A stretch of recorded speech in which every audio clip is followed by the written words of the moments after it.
អ្នកជំនាញអត់ឃ្លាននេះពិតជាមានសំណាងណាស់ចាប់បានត្រីអណ្ដែងយក្សនៅបឹងចាប់ដោយដៃមួយឆ្អើរមួយញ៉ាំស្រស់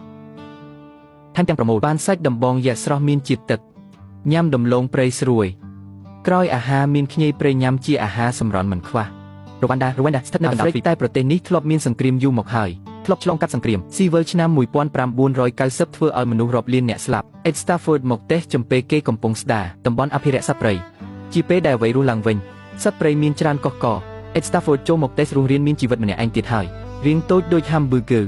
ចល័តមើលទៅច្បាស់ជាទប់មិនជាប់ទេតែមកដល់ហើយត្រូវតែស៊ូជំនះខ្លួនឯងជិះឧទ្ធម្ភាគចក្រទៅគោលដៅរួចចុះលើវាលស្មើយ៉ាងលឿនទោះត្រៀមចិត្តរួចតែពេលឧទ្ធម្ភាគចក្រចេញទៅនៅតែព្រឺសម្បូរបារម្ភស្ទាបក្បាលបើពេលនេះមានក្របីព្រៃរត់សម្រុកមករៀងស្គុំនេះច្បាស់ជាទប់មិនជាប់ប្រញាប់សម្លឹងមើលជុំវិញបញ្ជាក់ថាសុវត្ថិភាពសិនរួចចាប់ផ្ដើមគិតពីការរស់រានមានជីវិតចង់រស់យូរប្រភពទឹកគឺសំខាន់បំផុតតែបឹងចិត្តបំផុតនៅឆ្ងាយ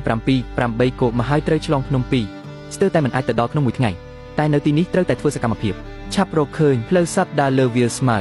ក្នុងនោះមានលាមកសេះបង្កង់ថ្មីដើរតាមផ្លូវនេះសង្ឃឹមរកឃើញទឹកខ្ពស់ជាង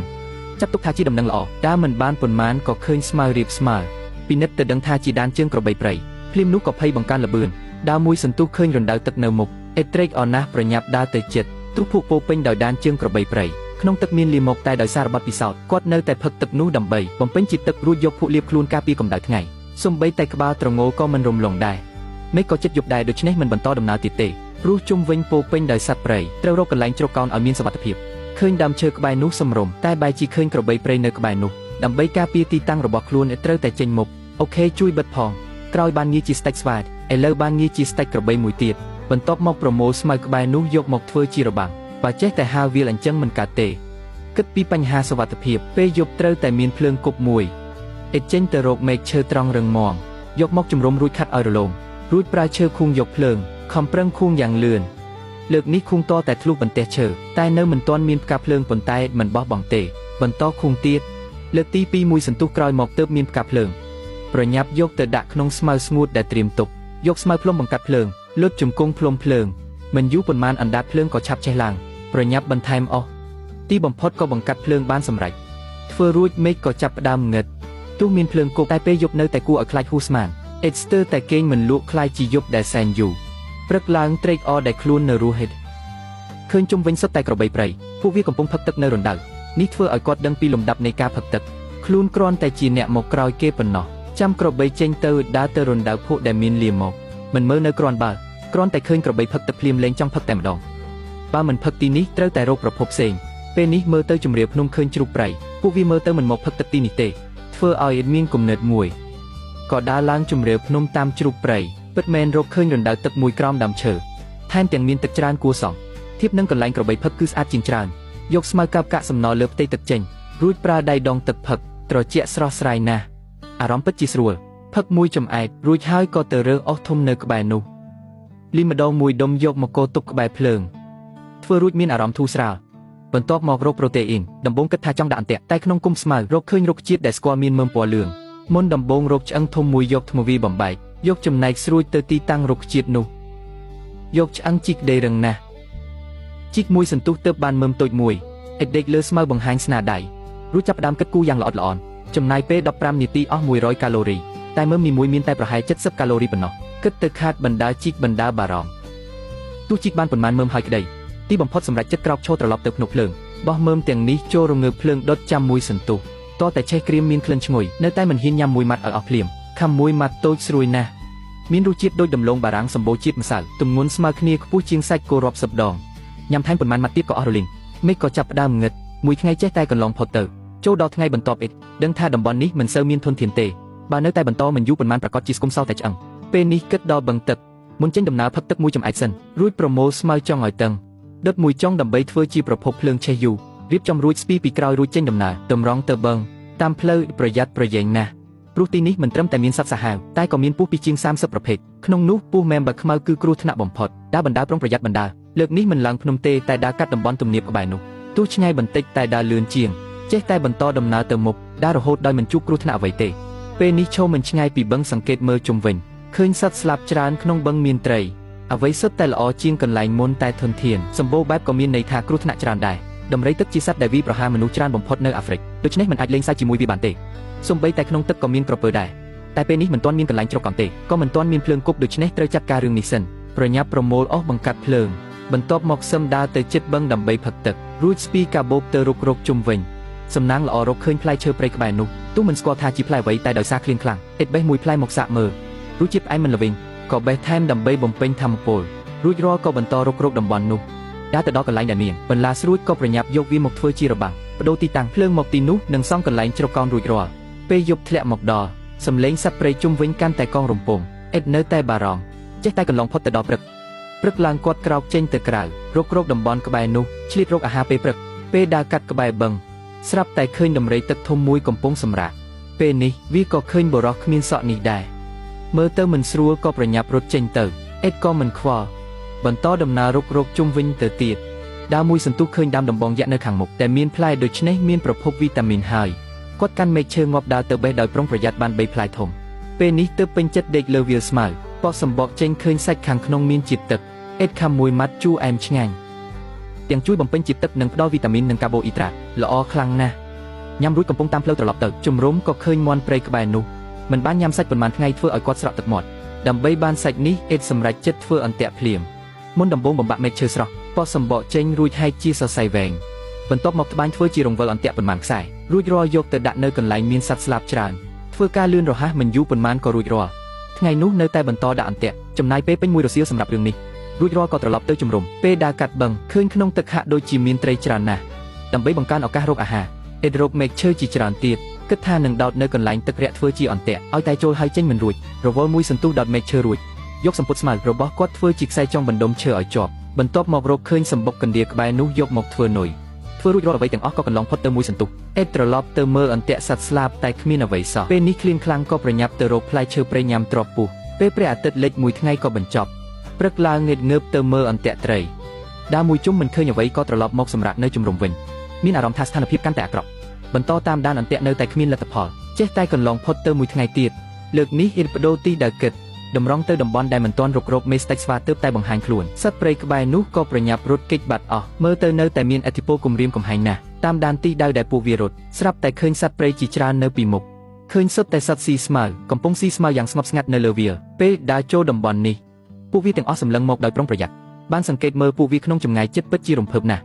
បន្ទាប់មកនៅលើដីឃើញលៀមមកដំរីថ្មីជាមួយមែកឈើដែលត្រូវជន់បាក់បែកពេលនេះគាត់ក៏ចាប់ផ្ដើមតានតឹងស្ទាបក្បាលមើលទៅហ្វូងដំរីនៅក្បែរនេះឯងពិតមែនតែម្ដងនៅពីមុខនេះអ៊ិតពូនក្រោយដើមឈើសង្កេតមើលប្រឈមមុខនឹងសត្វលើគោកធំបំផុតលើលោកគាត់មានការគោរពកោតខ្លាចចេះតែឈរមើលរហូតដល់ពួកវាចេញទៅទើបបន្តរុករកទៅមុខទៀតថែមទាំងឃើញសត្វវវែងកម្ពស់ស្មើអាគារប៉ុន្មានជាន់រូបភាពទាំងនេះចងចាំក្នុងចិត្តអ៊ិតយ៉ាងជ្រៅពេលនេះក្នុងចិត្តគាត់ហាក់ដូចជាបានទម្លាយភាពតច្រកដែលមិនធ្លាប់មានប្រហែលជាពេលលំបាកកំពុងតែកន្លងផុតទៅហើយអ៊ិតពិនិត្យមើលអន្ទាក់សត្វស្លាបមុនតែគ្មានអ្វីទេពេលទៅដល់មាត់ទឹកដើម្បីមើលអន្ទាក់ត្រីគាត់ចេញមកមុខកាមេរ៉ាមួយសន្ទុះរួចនិយាយថាមើលទំហំវាទៅបន្ទាប់មកបន្តចាប់យ៉ាងលឿនត្រីទី2ក៏ជាប់អន្ទាក់ហាអន្ទាក់ធំនេះមានប្រសិទ្ធភាពមែនថ្ងៃនោះបានត្រីអណ្ដែងយក្ស2ក្បាលគឺគ្រប់គ្រាន់ណាស់ពេញចិត្តយកត្រីត្រឡប់មកជំរុំឆ្លៀតធ្វើវាឲ្យលឿនធ្វើចង្អាអាំងរៀងត្រីកោណមួយក្បាលកាត់ជាកង់អាំងឈូងមួយក្បាលទៀតដោតឈើអាំងផ្ទាល់នឹងភ្លើងគប់ចាំមួយសន្ទុះអ៊ិតកាន់ត្រីដោតឈើខាំមួយម៉ាត់ធំអូព្រះឲ្យសាច់ផុយមានទឹកមិនស្ងួតឆ្ងាញ់ខ្លាំងណាស់ហើយគ្មានឆ្អឹងតូចទេជាប្រូតេអ៊ីនខ្ពស់ជាងសាច់គោរាប់សិបដងទៀតបានញ៉ាំសាច់ឆ្ងាញ់ពិតជាស្រួលខ្លួនណាស់ថ្ងៃនោះកន្លងផុតទៅយ៉ាងពេញចិត្តពេលថ្ងៃទី10មកដល់អ៊ិតស្ពីកាបូបចេញទៅវាលស្មៅឈរចាំមិនយូរប៉ុន្មានឧទ្ធម្ភាគចក្រក៏មកដល់ការធ្វើតេស្តលើកនេះជោគជ័យហើយអ្នកជំនាញអត់ឃ្លាននេះពិតជាបដូរសំណាងមែនទេបានញ៉ាំសាច់ប្រមាអាំងតូននៅព្រៃរោគបានកំប្រុកច្រើនមាន់អាំងឈូងស្រួយរសជាតិដូចសាច់មាន់បង្គួយដោតឈើអាំងញ៉ាំមកឆ្អែតថែមទាំងមានខ្ញីព្រៃផ្គត់ផ្គង់មិនខ្វះស្រែកទឹកមានតែរុក្ខជាតិព្រៃក្រោយអាហារមានអាហារសម្រន់ថែមស្មៅស៊ីរ៉ូដ៏ឈ្ងុយឆ្ងាញ់លើកនេះអ៊ិតមកដល់តំបន់ដាច់ស្រយាលនៅអាស៊ីដើម្បីតេស្តតំបន់រហស្ថាននេះដើម្បីសម្រេចបានការលោតឆាត់យង4ដងដើរតាមព្រំដែនម៉ុងហ្គោលីទាំងយប់ទាំងថ្ងៃជាប់គ្នា2ថ្ងៃដល់ព្រឹកថ្ងៃទី3ក្រោយពីធ្វើដំណើរ 2000 គមទីបំផុតក៏មកដល់វាលខ្សាច់កូបេនិយាយទៅនេះជាវាលខ្សាច់មួយធំបំផុតលើលោកអ៊ិតត្រូវគេទម្លាក់នៅតំបន់វាលខ្សាច់លហលហេវរួចក៏ប្រញាប់ចុះពីឡានឈរកណ្ដាលតំបន់រហស្ថាននេះការតេស្តលើកនេះមិនយកឧបករណ៍អ្វីទៅទេគ្មានសម្លៀកបំពាក់សំបីសក់មួយសរសៃក៏គ្មានមានតែកាបូបដាក់កាមេរ៉ានិងប្រអប់សង្គ្រោះបឋមមួយការថតក៏ត្រូវធ្វើដោយខ្លួនឯងដែរពិនិត្យរួចគាត់ក្រោកឈរ គិតពីកដារស់រៀនមានជីវិតវិលចុះវិលឡើងក្នុងក្បាលនៅកន្លែងក្តៅហួតហែងបែបនេះប្រភពទឹកគឺសំខាន់បំផុតសម្លឹងមើលជុំវិញកន្លែងដែលមើលទៅមិនឃើញទីបញ្ចប់ច្បាស់ជាមិនអាចទៅរួចទេទីសំខាន់ទៀតមានជួរភ្នំភាគរយរកឃើញទឹកមានច្រើនជាងកំណត់ទីដែលរួចគាត់ស្ពីកាបូបចេញដំណើរតែដើរភ្លាមក៏ដឹងថាពិបាកព្រោះជើងទេជន់លើគ្រូថ្មក្តៅងុំពិបាកទ្រាំណាស់បច្ចុប្បន្នគ្មានធនធានអ្វីទេមានតែខាំមាត់ស៊ូទ្រាំដើរមួយសន្ទុះក្បាលត្រូវថ្ងៃចាំងឡើងហុយផ្សែងបន្ទាប់មកក៏ចាប់ផ្ដើមស្រេកទឹកដើម្បីការពារការបាត់បង់ជាតិទឹកនិងខ្យល់កូរគាត់ពិនិត្យមើលស្ថានភាពរាងកាយឃើញថានៅមិនទាន់អាក្រក់ពេកក៏បន្តដំណើរទៅមុខក្រោយពីដើរបានមួយសន្ទុះគាត់មកដល់ជិតតំបន់ភ្នំគ្រាន់តែចូលទៅដល់ឃើញមានរុក្ខជាតិនៅលើដីរុក្ខជាតិនេះនៅម៉ុងហ្គោលីស្លឹកវាក្រាស់ណាស់ពេលស្រេកខ្លាំងអាចច្របាច់យកទឹកបន្តិចបានអេតចាប់មួយក្តាប់រួចច្របាច់ចូលមាត់ផ្ទាល់តែម្ដងភ្លាមនោះក៏មានទឹកពណ៌បៃតងហូរចេញមកនេះជាសារធាតុរ៉ាវត្រូវហើយប្រកាសជាសារធាតុរ៉ាវអាចជួយទប់ទល់បានមួយរយៈក៏គួរសំដែរតែពិតណាស់រុក្ខជាតិព្រៃទាំងនេះគួរតែប្រើពេលដែលយើងស្គាល់វាច្បាស់អេតបំពេញជាតិទឹកបណ្ដោះអាសន្នតែបើចង់រស់ស្រួលនិងមានស្ថិរភាពនៅទីនេះប្រភពទឹកនៅតែជារបស់ខ្វះមិនបានគាត់បន្តឡើងចំណោតភ្នំដោយមិនឈប់សម្រាកតែបញ្ហាក៏កើតឡើងការដើរមួយសន្ទុះនេះធ្វើឲ្យបាតជើងដែលឈឺស្រាប់ហើយតំបន់នេះសម្បូរទៅដោយគ្រួថ្មបើនៅតែបន្តបែបនេះច្បាស់ជាមិនស្រួលទេស្ទើរតែឈានជើងមិនរួចគាត់អង្គុយចុះលើជម្រាលភ្នំគិតស្រាប់តែនឹកឃើញគំនិតមួយក៏ដោះខ្សែស្ពីកាបូបចេញខ្សែនេះមានតឹងល្មមប្រើវាធ្វើជាស្បែកជើងផ្ទាត់ក៏បានបន្ទាប់មកបន្តឡើងភ្នំទៀតល្បឿនធ្វើដំណើរលឿនជាងមុនច្រើនថ្ងៃនោះគាត់ចេះតែបន្តរករកក្នុងតំបន់ភ្នំរហូតដល់ព្រះអាទិត្យលិចនៅតែមិនទាន់រកឃើញទឹកសូម្បីតែកន្លែងសាមបន្តិចក៏មិនឃើញរុក្ខជាតិនៅក្រោមជើងនៅតែស្ដាងដដែលមើលទៅថ្ងៃនេះរកទឹកមិនបានទេគាត់រកកន្លែងដីរាបស្មើមួយដាក់កាបូបចុះរួចអង្គុយនៅទីនោះរហូតដល់មេឃងឹតបន្តិចម្ដងឯយកដីធ្វើជាគ្រែព្រឹកឡើងគាត់ភ្ញាក់ឡើងពាក់ស្បែកជើងក្រោកឈរចេញដំណើរភ្លាមថ្ងៃនេះបើរឹតតែរកឃើញប្រភពទឹកនោះនឹងដោះស្រាយបញ្ហាធំបានដើរឡើងចំណោតមួយសន្ទុះក៏ឡើងដល់កំពូលភ្នំគួរឲ្យត្រេកអរពីទីនេះមើលទៅមុខឃើញមានរុក្ខជាតិបៃតងមួយផ្ទាំងធំគាត់ញឹមបន្តិចគោលដៅរបស់គឺតំបន់ក្រោយផ្ទាំងរុក្ខជាតិនោះកន្លែងដែលមានពណ៌បៃតងចាស់ជាងច្បាស់នៅតំបន់ដីរាបនេះក៏ប្រញាប់រកឃើញឆ្អឹងសត្វមួយចំនួនអាចប្រើជាឧបករណ៍បានគាត់ក៏ប្រមូលវារួចរាល់បន្តដំណើរទៅមុខមិនយូរប៉ុន្មានក៏ទៅដល់រឹមតំបន់រុក្ខជាតិក្នុងវាលខ្សាច់មានខ្លាឃ្មុំហ្គោបេពិសេសគឺតំបន់ដែលកម្រមានប្រភពទឹកជ្រៅខាងក្នុងរឹតតែប្រមូលផ្ដុំសត្វច្រើនពេលនេះក្នុងចិត្តអេតក៏មានការភ័យខ្លាចខ្លះតែបើគ្មានទឹកក៏មិនកើតដែរពិចារណាពីផលចំណេញនឹងខាតគាត់ក៏លោតចុះទៅកន្លែងទៀតដោយប្រុងប្រយ័ត្នដើរចូលគុំរុក្ខជាតិខ្ពស់ត្រឹមគល់រកពេលនេះដីក្រោមជើងចាប់ផ្ដើមសើមអេតយកបំណែកឆ្អឹងមកជីកប្រើកម្លាំងមិនតិចទេជីកជម្រៅប្រហែលកន្លះម៉ែត្រតែនៅតែមិនឃើញទឹកជ្រាបចេញមកដោយអស់ជម្រើសក៏បោះបង់កន្លែងនេះរួចបន្តដើរទៅមុខដើរមិនបានប៉ុន្មានម៉ែត្រផងស្រាប់តែមានរណ្ដៅទឹកមួយលេចឡើងនៅពីមុខអេតទាំងរំភើបទាំងមិនខ្វល់ក្នុងទឹកមានសារធាតុទឹកខ្វក់គ្រប់មុខដូចតារាងខូបនៃជាតិគីមីអន់ចុះផឹកមួយក្អឹកធំទឹកត្រជាក់ស្រស់ស្រាយមែនទែនផឹករួចទប់ចិត្តមិនបានក៏សើចហាបន្ទាប់មកគាត់ក៏កាយភក់ក្បែរនោះលាបពេញខ្លួនពិតណាស់សំបីសក់ក៏លាបបន្តិចដើម្បីការពារកម្ដៅថ្ងៃខ្លាំងរួចក៏ចេញទៅក្រៅគិតថារកកន្លែងជ្រកកោនមួយស្រាប់តែប្រទេសឃើញលាមកខ្លាឃ្មុំលើដីភ្លាមនោះធ្វើឲ្យតានតឹងដានជើងធំឃើញច្បាស់មើលទៅកន្លែងជ្រកមិនអាចជ្រើសរើសផ្ទះផ្ដាស់ទេអាចប្រកាសថាការពួនក្នុងគុំស្មៅគឺមិនមានសុវត្ថិភាពទេងាកមើលទៅតំបន់ភ្នំឃើញមានទិដ្ឋភាពទូលាយជាងដើរទៅទីនោះរកបានកន្លែងដែលមានរបាំងការពារមួយអេតអង្គុយចុះមានអារម្មណ៍ថាល្អគួរសមទោះយ៉ាងណាក៏មានថ្មនៅពីក្រោយជួយបិទបាំងការពារកុំឲ្យសត្វសាហាវវាយប្រហារពិតណាស់ប៉ុណ្ណេះនៅមិនទាន់គ្រប់គ្រាន់សម្រាប់អេតទេគាត់ចាប់ផ្ដើមបង្កាត់ភ្លើងឆាប់រៀបចំអស់នឹងរុក្ខជាតិងាយឆេះគាត់ប្រើវិធីបង្កាត់ភ្លើងបែបបុរាណខំប្រឹងត្រដុសជាប់គ្នាដោយសារលក្ខខណ្ឌក្តៅស្ងួតខ្លាំងទើបបង្កើតផ្កាភ្លើងបានយ៉ាងលឿនប្រញាប់យកទៅដាក់ក្នុងសម្បុកងាយឆេះរួចផ្លុំមិនយូរប៉ុន្មានភ្លើងក៏ឆាប់ឆេះយ៉ាងសន្ធោសន្ធៅមានភ្នក់ភ្លើងពេលយប់ទាំងជួយកម្ដៅទាំងបណ្ដេញសត្វព្រៃចូលដល់ថ្ងៃទី3តម្រូវការរស់រានមានជីវិតមូលដ្ឋានរបស់មានគ្រប់គ្រាន់ហើយបន្ទាប់មកបញ្ចេញកម្លាំងទាំងស្រុងរកប្រូតេអ៊ីនដើរក្នុងតំបន់ទទេស្អាតក៏ប្រទះឃើញរុនសាហ្វកេគិតទៅប្រភពប្រូតេអ៊ីននេះមើលទៅមានសង្ឃឹមច្រើនជាបឋមយកថ្មបិទមាត់រុនទាំងអស់ទុកតែមួយរុនគត់បន្ទាប់មកដុតភ្លើងក្បែរនោះមួយសន្ទុះក្រោយមកត្រឡប់មកពិនិត្យវិញអេតកាន់ដំបងកាយជីកតតែអស់កម្លាំងប្រហែលរុនជ្រៅពេកសត្វធ្លាក់ខ្លួននៅខាងក្នុងឬក៏ចេញទៅក្រៅរកចំណីបាត់ហើយគ្មានប្រូតេអ៊ីនធ្វើឲ្យគាត់បារម្ភយ៉ាងខ្លាំងត្រឡប់មកជំរុំសម្រាប់មួយផ្លែតរួចក៏បន្តប្រឹងប្រែងទៀតការចំណាយកម្លាំងឥតប្រយោជន៍ជាប់គ្នាធ្វើឲ្យមុខគាត់ឡើងស្លេកស្លាំងដោយអស់ជំរើសក៏ចាក់ចេញបន្តរករកជុំវិញទៀតនៅទីនេះឃើញឆ្អឹងច្រើនទៀតឃ្លានខ្លាំងក៏វាបំបែកមើលក្រែងមានខួរឆ្អឹងតែខាងក្នុងគ្មានអ្វីសោះបោះចោលរួចបន្តរករកតាមមកដល់មុខតំបន់រុក្ខជាតិក្រាស់ខ្មឹកពេលនេះឃើញស្លឹកមានរាងរលោងនេះជាស្មៅស្ករឬស្មៅស៊ីរ៉ូគាត់ដកយកមកដាក់ចូលមាត់រសជាតិរាងដូចផ្អែមមានជាតិផ្អែមបន្តិចនិងកាបូអ៊ីត្រាតជួយបំពេញថាមពលបានខ្លះអេតញ៉ាំបន្តិចរួចបេះទុកជាស្បៀងបន្ទាប់មកបន្តដើរលេងក្បែរនោះពេលនេះនៅលើដីប្រទេសឃើញកែវមួយក្នុងកាលៈទេសៈនេះមានរបស់ដាក់វត្ថុរៅអាចធ្វើអ្វីបានច្រើនណាស់អេតសប្បាយចិត្តណាស់ហើយអ្វីដែលធ្វើឲ្យគាត់រំភើបជាងនេះនៅខាងមុខទៀតក្បែរនោះឃើញផ្លែឈើព្រៃច្រើនណាស់ ទោះមើលមិនសូវស្គាល់តែមើលតាមលីមកខ្លាឃ្មុំអាចស្មានបានថាវាស៊ីប្រភេទនេះអ៊ិតបេះមួយក្តាប់ដាក់ចូលមាត់អព្រះឲ្យជូរអែមឆ្ងាញ់ណាស់ពេលខំទៅមានអារម្មណ៍បែកទឹកស្រួលណាស់ទាំងជួយបំពេញទឹកទាំងផ្ដល់ជីវជាតិសាក់មួយក្តាប់ហើយថែមមួយក្តាប់ទៀតជុំវិញមានច្រើនដល់ថ្នាក់ញ៉ាំមិនចង់អស់រហូតដល់ឆ្អែតតឹងពុះទើបចាក់ចេញត្រឡប់ទៅរណ្ដៅទឹកប្រើកែវដងទឹករួចត្រឡប់មកជំរុំដាក់ស្មៅស្ករចូលចាំមួយសន្ទុះរួចផឹកតែពលកម្លាំងមួយកែវស្មារតីក៏បានធូរស្បើយច្រើនពេលមានកម្លាំងឡើងវិញបន្ទាប់មកចាប់ផ្ដើមគិតដល់កន្លែងជ្រកកោនិតរើថ្មធំមកតម្រៀបត្រួតលើគ្នាម្ដងមួយរហូតដល់ព្រះអាទិត្យលិចកន្លែងជ្រកកោនរបស់ទើបធ្វើបានពាក់កណ្ដាលផ្លាស់ប្ដូរទៅព្រឹកថ្ងៃបន្ទាប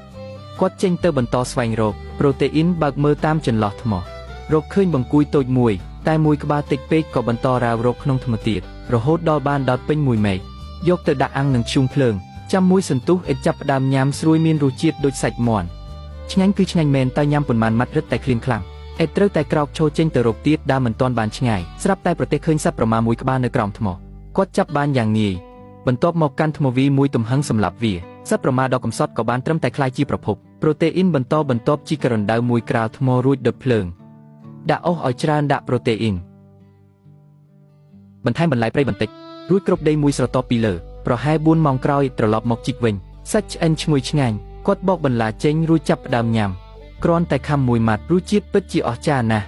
់ជាតិប្រូតេអ៊ីនខ្ពស់ដល់ថ្នាក់សាច់គោក៏សំចាញ់គាត់ញ៉ាំយ៉ាងលឿនរហូតអស់រលីងក្រោយមកហាក់ដូចជាទទួលបានកម្លាំងបន្ថែមជាបន្តបន្ទាប់គាត់លីធ្ងន់ធ្ងរមកតម្រៀបត្រួតលើគ្នារហូតធ្វើជញ្ជាំងរួចរាល់និងទុកកន្លែងសុវត្ថិភាពមួយសម្រាប់បង្កាត់ភ្លើងពេលមានកន្លែងជ្រកកោនដ៏រឹងមាំបែបនេះមិនបាច់បារម្ភពីសត្វសាហាវទៀតទេរួចរាល់គាត់ក៏ក្រោកឈរចេញទៅក្រៅដោយនឹកឃើញដល់រុនសាហ្វកេលើកមុនដែលមិនទាន់ជីកបានលើកនេះបដូរកន្លែងរកឃើញរុនជាច្រើននៅជញ្ជាំងដីគាត់ធ្វើតាមវិធីចាស់បិទមាត់រុនរួចដុតបង្ហុយផ្សែងពេលកំពុងរងចាំអ៊ីប្រមូលមែកឈើធំយកមកសង់ដំបូលមួយពីលើក្បាលនៅវាលខ្សាច់មិនសូវមានភ្លៀងមិនបាច់បារម្ភរឿងលិចទេត្រឹមតែបាំងថ្ងៃបានគឺគ្រប់គ្រាន់ហើយសង់ដំបូលរួចគាត់ត្រឡប់មកចាប់ផ្ដើមជីករនវិញលើកនេះលឿនណាស់ទទួលបានលទ្ធផលដំបូងភ្លាមពេលនេះអ៊ិតរំភើបខ្លាំងរោគថ្លៃមិនត្រូវគាត់ទុកវាចោលមួយឡែកសិនរួចបន្តជីកទៀតមិនយូរប៉ុន្មានក៏បានក្បាលទី2ទៀតវាមានប្រសិទ្ធភាពហើយទីបំផុតចាប់បានសរុប3ក្បាលភ្លុករសជាតិស្រស់ឆ្ងាញ់មានទឹកដូចសត្វប្រមាលើកមុនលើកនេះនៅតែសម្រាប់ចិត្តប្រើវិធីដុតអាំងដដែលចាំឆ្អិនរួចទើបយកអាហារចេញមកបន្ទាប់មកអង្គុយញ៉ាំមួយឡែកស្រួយឆ្ងាញ់រសជាតិដូចសាច់មាន់ស្ទើរតែមិនបាច់កែច្នៃញ៉ាំទាំងរោមទាំងឆ្អឹងតែម្ដងអ៊ិតញ៉ាំអស់មួយក្បាលហើយមួយក្បាលទៀតរបស់ឆ្ងាញ់បែបនេះច្បាស់ជាញ៉ាំតតែឆ្អែតទាំងពោះញ៉ាំឆ្អែតដេកសម្រាប់នៅជំរំយ៉ាងស្រួលចូលដល់ថ្ងៃបន្ទាប់នេះជាថ្ងៃបញ្ចប់ការធ្វើតេស្តអ៊ិតស្ពីកាបូបរួចឡើងជិះឡាននរណាក៏ថាការរស់រាននៅព្រៃស្ងាត់គឺលំបាកណាស់តែបែរជាបានញ៉ាំសាច់ដុំធំស្រួយរសជាតិដូចសាច់មាន់យកសម្បកសណ្ដែកជាច្រើនមកធ្វើមីដោយខ្លួនឯងធ្វើនំផ្លែឈើនិងញ៉ាំនំប៊ីស្គីអាំងឈ្ងុយឆ្ងាញ់ថែមទាំងមានសាច់ដំបងយ៉ាក់ញ៉ាំមិនខ្វះនៅតំបន់រហស្ថានរដ្ឋ Arizona សហរដ្ឋអាមេរិកទីនេះឆ្ងាយពីព្រំដែនមិចស៊ិកប្រហែល 4-5 គីឡូម៉ែត្រសីតុណ្ហភាពអាចឡើងដល់ជាង40អង្សាសេលើកនេះអ៊ិតមកតេស្តរស់រាននៅតំបន់រហស្ថានគាត់ជីវធម្មភាគចាក់ទៅតំបន់ភ្នំដាច់ស្រយាលដែលគាត់កំពុងឈរនេះគឺជាផ្លូវដែលជនអន្តោប្រវេសន៍ខុសច្បាប់ពីអាមេរិកខាងត្បូងឆ្លងកាត់រៀងរាល់ឆ្នាំមានមនុស្សយ៉ាងហោចណាស់400នាក់ស្លាប់នៅពេលឆ្លងកាត់ទីនេះអ្វីដែលគួរឲ្យភ្ញាក់ផ្អើលគឺតំបន់នេះក៏មានដែនមនុស្សរស់នៅតាំងពីយូរលង់ណាស់មកហើយរហូតមកដល់ពេលនេះមានប្រវត្តិ 12000 ឆ្នាំបន្ទាប់មកទៅដល់តំបន់ដែលបានកំណត់រួចក៏ចុះពីយន្តហោះយ៉ាងលឿនពេលនេះគាត់ពោពេញដោយធម្មពលស្ទាបសក់ខ្លួនឯងលើកនេះមិនយកឧបករណ៍រស់រានទៅយកសម្លៀកបំពាក់ទៅទេមានតែការបូកឧបករណ៍ថតមួយហើយត្រូវថតខ្លួនឯងសំណាងល្អដែលគាត់មានពាក់វត្ថុស័ក្តិសិទ្ធិដែលជនជាតិដើមភាគតិចថតនៅអូទាំងប្រទានពណ៌ដែលអាចការពារធម្មពលអវិជ្ជមានបានពេលនេះអ៊ិតមានអារម្មណ៍កក់ក្ដៅក្នុងចិត្តតែនៅតំបន់នេះរឿងដំបូងច្បាស់ណាស់គឺត្រូវរកប្រភពទឹកទន្ទឹមនឹងនោះទីនេះមានសត្វមានពីរច្រើនណាស់ដូច្នេះត្រូវប្រយ័ត្នមែនទែនពេលធ្វើដំណើរដើមមួយសន្ទុះស្រាប់តែឃើញដើមសណ្ដែកមួយខាងក្នុងមានផ្លែសណ្ដែកច្រើនណាស់អ៊ិតបេះសាកមួយរសជាតិផ្អែមឆ្ងាញ់គួរសមពិតជាសំណាងមែនទើបចាប់ផ្ដើមសោះមានប្រូតេអ៊ីនបាត់តែនោះមិនមែនជារឿងដែកខ្វល់ពេលនេះទេគាត់ដើរតាមជ្រលងភ្នំទឹកមិនទាន់ឃើញផងស្ទើរតែឆ្អិនខ្លាយជាសាច់គោក្រៀមទៅហើយគាត់អង្គុយសម្រាកក្រោមលុបពេលនេះទាំងហត់ទាំងស្រេកពេលកំពុងសម្រាកប្រទេសឃើញសរសៃដើមអាកាវេដែលមានជាតិសរសៃច្រើនគាត់ប្រញាប់ធ្វើសម្ពុតស្មៅមួយពាក់ឲ្យខ្លួនឯងពេលព្រះអាទិត្យរៀបលិចពេលនេះលេងក្តៅដូចមុនដើរមើលជុំវិញប្រទេសឃើញដើមអាកាវេនៅមិនឆ្ងាយនិយាយទៅផ្នែកកណ្ដាលរបស់វាគឺជាតុងកាដែលស្ងួតនិងមានដងស៊ីតេទៀបស័ក្តិសមបំផុតសម្រាប់ធ្វើឧបករណ៍បង្កាត់ភ្លើងអ៊ិតប្រើវាធ្វើជាបន្ទះខួងនិងឈើខួងបន្ទាប់មកប្រដុសលើដីមួយសន្ទុះពេលមានផ្សែងហុយឡើងយ៉ាងលឿនក៏បង្កើតបានជាផ្កាភ្លើងគាត់លុតជង្គង់ទាំងពីរដុតភ្លើងបន្តតាមផ្សែងហុយក្រាស់ស្រាប់តែឆាប់ឆេះជាអណ្ដាតភ្លើងប្រញាប់ថែមអស់ដែលត្រៀមទុកមិនយូរប៉ុន្មានភ្លើងក៏ឆេះយ៉ាងសន្ធោសន្ធៅពេលភ្លើងឆេះហើយមេឃក៏ចាប់ផ្ដើមងឹតអ៊ិតបេះផ្លែដំបងយ៉ាក់ក្បែរនោះធ្វើជាអាហារល្ងាចញ៉ាំទ្របពោះសិនលើកនេះពិតជាសំណាងមែនបើមិនអញ្ចឹងច្បាស់ជាដាច់ពោះវិញពេលញ៉ាំឆ្អែតនឹងផឹកគ្រប់គ្រាន់ក៏ក្រោលស្មៅលើដីដេកសម្រាប់រហូតដល់ព្រឹកថ្ងៃបន្ទាប់ ពេលកំពុងរៀបចំចេញទៅរកទឹកប្រទេសឃើញនៅលើថ្មមានរន្មូលមើលដឹងភ្លាមថាជាស្នាដៃមនុស្សជាដានបន្សល់ទុកពីមនុស្សសម័យបុរាណជុំវិញនោះនៅមានច្រើនទៀតតែពេលនេះមិនទាន់ត្រូវការវាទេការរកប្រភពទឹកទើបជារឿងសំខាន់បំផុតចង្អុលទៅតំបន់ភ្នំនៅខាងមុខទីនោះមានជ្រលងអូច្រើនប៉ាន់ស្មានថាមាន3ផ្លូវដំបូងដើរតាមមួយផ្លូវសិនដើម្បីរកដើរតាមជម្រាលភ្នំឆ្លងកាត់ព្រៃក្រាស់ដើរកាត់ថ្មរាប់មិនអស់តែពិនិត្យមើលរហូតនៅតែឃើញស្ងួតហួតហែងពិនិត្យអូពីហើយនៅតែគ្មានទឹកសល់តែមួយផ្លូវចុងក្រោយដើរទៅទីនោះមិនយូរប៉ុន្មានក៏មានរបស់កំហើញដំណឹងល្អគឺរកឃើញប្រភពទឹកដំណឹងអាក្រក់គឺពោពេញដោយរុយនឹងសេះមកដើរទៅចិត្តមិនខ្វល់ថាវាមានផ្ទុកសារធាតុគីមីទាំងតារាងគុកក៏ដោយចេះតែអន់ផឹកមួយក្អឹបធំឲ្យបាត់ស្រេកនៅលើមុខមិនអាចលាក់ស្នាមញញឹមបានឡើយពេលនោះក៏ប្រទះឃើញសត្វមួយក្នុងទឹកមើលទៅដូចជាប្រភពប្រូតេអ៊ីនដ៏ឆ្ងាញ់តែការពិតបើញ៉ាំទៅនឹងបណ្ដាលឲ្យរវើវីធ្ងន់ធ្ងរគិតចុះគិតឡើងសម្រាប់ចិត្តថាមិនប្រថុយទេបន្ទាប់មកគិតដល់ពេលថ្ងៃក្តៅខ្លាំងដើម្បីការពារកុំឲ្យរលាកស្បែករកកំទេចធំខ្លះយកមកកិនលើផ្ទាំងថ្មរួចលាយជាមួយទឹកនោមខ្លួនឯងបន្តិចបន្ទាប់មកលាបលើក្បាលត្រងោលរបស់គាត់ធ្វើរឿងនេះរួចអាចដើររកដោយស្រួលចិត្តប្រូតេអ៊ីនដើរមួយជុំនៅខាងក្រៅត្រេកអរប្រទះឃើញផ្លែដំបងយក្សតែមួយនេះពិតជាខ្ពស់ពេកហើយនិយាយពីដើមដំបងយក្សទាំងនេះដើមខ្លះមានអាយុកាល200ឆ្នាំហើយអ៊ិតចង់ញ៉ាំបានក៏ត្រូវរកវិធីគ្រប់សពពេលនេះអ៊ិតប្រមូលមែកឈើបន្ថែមខ្លះរួចចុងគ្នាភ្ជាប់ជាដំបងវែងមួយគាត់មកឈរក្រោមដើមដំបងយក្សខាងលើមានផ្លែជាច្រើនមិនយូរប៉ុន្មានក៏បេះបានមួយគំនរសាច់ខាងក្នុងស្រស់ទន់មានជាតិទឹកអ៊ិតញ៉ាំសាក់2-3ផ្លែរសជាតិជូរអែមឆ្ងាញ់ទាំងជួយបំពេញជាតិទឹកទាំងទទួលបានជីវជាតិញ៉ាំរួចនៅសល់ច្រើនទៀតពេលនេះគាត់ប្រមូលផ្លែម្ដងមួយរួចយកទៅហាលលើថ្មម្ដងមួយដើម្បីឲ្យស្ងួតពេលមេឃងឹតមួយថ្ងៃក៏កន្លងផុតទៅឈានចូលថ្ងៃបន្ទាប់អ៊ិតចាប់ផ្ដើមគិតដល់ការសង់ទីជម្រកក៏ប្រញាប់ប្រមូលវត្ថុធាតុដើមពុតវាឲ្យកោងរួចចងប្រមូលផ្ដុំនៅខាងលើសង់ក្រុងរួចរកមែកឈើស្រស់មកគ្រប់ពីលើចំណាយពេលយូរគួរសំទើបរួចរាល់មេឃក៏ចាប់ផ្ដើមងឹតពេលយប់ជ្រកនៅខាងក្នុងពេលនោះមេឃមានភ្លេចបន្ទោនឹងចាប់ផ្ដើមភ្លៀងសំណាងល្អដែលបានសង់កន្លែងជ្រកកោងដល់ព្រឹកថ្ងៃបន្ទាប់អ៊ិតភ្ញាក់ឡើងឃើញក្នុងរណ្ដៅមានទឹកយកបំពង់បឺតទឹកភ្លៀងផឹកពីរបីក្អឹបបើធៀបនឹងទឹកដក់គឺល្អជាងឆ្ងាញ់ណាស់បន្ទាប់មកដើរទៅរណ្ដៅទឹកដាក់អន្ទាក់តាមផ្លូវដើម្បីបង្កើនឱកាសចាប់បានថែមទាំងដាក់អន្ទាក់កណ្ដុរលើថ្មទៀតនៅថ្ងៃនោះស្ទើរតែពេញមួយថ្ងៃចំណាយលើការដាក់អន្ទាក់រួចត្រឡប់មកទីជម្រកសម្រាប់រហូតដល់ថ្ងៃថ្មីអ៊ិតក្រោកឈរគិតថានឹងទៅផឹកទឹកក៏ឃើញថ្មបិទមាត់រណ្ដៅត្រូវគេរំកិលមើលទៅប្រហែលជាមានតែពេលនេះគាត់នឹកឃើញអន្ទាក់កាលពីម្សិលមិញទៅពិនិត្យម្ដងមួយលទ្ធផលស្ទើរតែគ្មានអ្វីសោះសូម្បីតែអន្ទាក់ខ្លះរលាស់ហើយក៏នៅតែចាប់មិនបានដាក់ច្រើនម្លឹងហើយនៅតែគ្មានលទ្ធផលធ្វើឲ្យពេលនេះខ្សែស័ក្តិសិទ្ធិហាក់ដូចជាលែងពូកែទៀតហើយដើម្បីចាប់បានប្រូតេអ៊ីនដោយរលូនគាត់សម្រេចចិត្តទៅរកគំនិតដើរទៅរូងភ្នំមួយទីនេះមានគំនូរតាមជញ្ជាំងដែលមនុស្សបុរាណបន្សល់ទុកភាគច្រើនមើលទៅដូចជាសត្វគំនូរទាំងនេះគឺជាស្មារតីដើមដំបូងរបស់មនុស្សជំនាន់មុនពេលនេះអ៊ិតក៏មានអារម្មណ៍យល់ចិត្តខ្លះដែរក៏តាំងខ្លួនជាជាងគំនូរវ៉ាន់ហ្គោ